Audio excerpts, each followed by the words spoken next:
Hey everyone, welcome back to Coding with PS, the channel where we make coding simple and fun. Today's part 2 of Git and GitHub series, diving into branches, one of the most powerful parts of Git. So if you want to check out the first part, it's a prerequisite for this video, so do check that out. It'll be on the I button. So what are branches? Think of branches like alternate timelines for your code. You can try out new features or experiments without messing up your main project. For an example, imagine you're working on a website and you want to test a new design. Instead of changing everything on the main branch, you create a new branch called new design, so you can work safely, test, and only merge it when it's ready and bug free. Okay, now let's hop on to VS Code.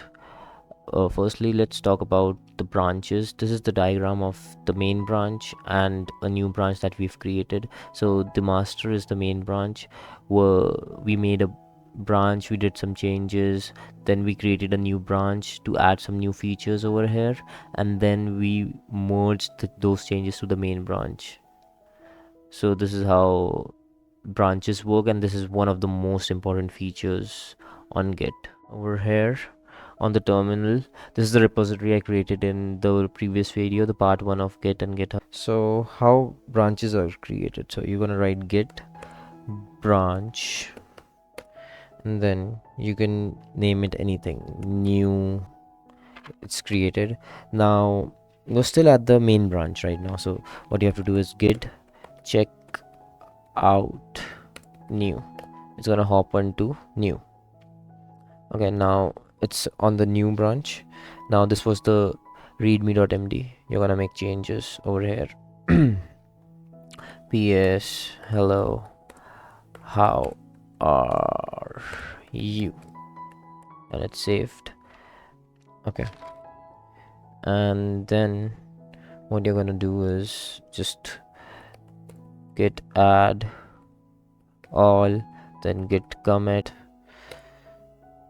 message and type your message over here, added something, one file changed. Okay, now if you change your branch back to main, like git check out main, it's gonna go away. See, there was a line over here and it's not here, and now we're gonna go back again, git check out new, and it's there.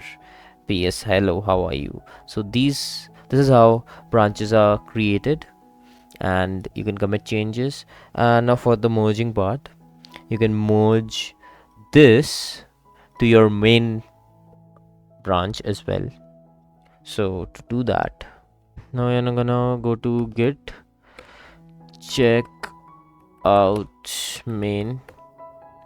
It's already on main. Now you just have to just git merge new. It's merged. You can see the changes here. So now if you want to delete a branch, what you have to do is, so you just have to write git branch and d and just new, and that deletes it.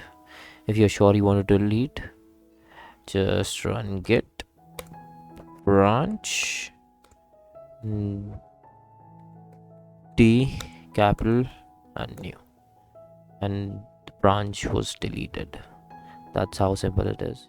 Alright, that's it for today's Git part 2. If this helped you understand branches better, smash that like button, subscribe for more beginner friendly codings, and drop a comment below. Tell me what Git topic you want next. I'm here every Thursday helping you grow your coding skills. Stay curious, keep coding, and I'll see you in the next one.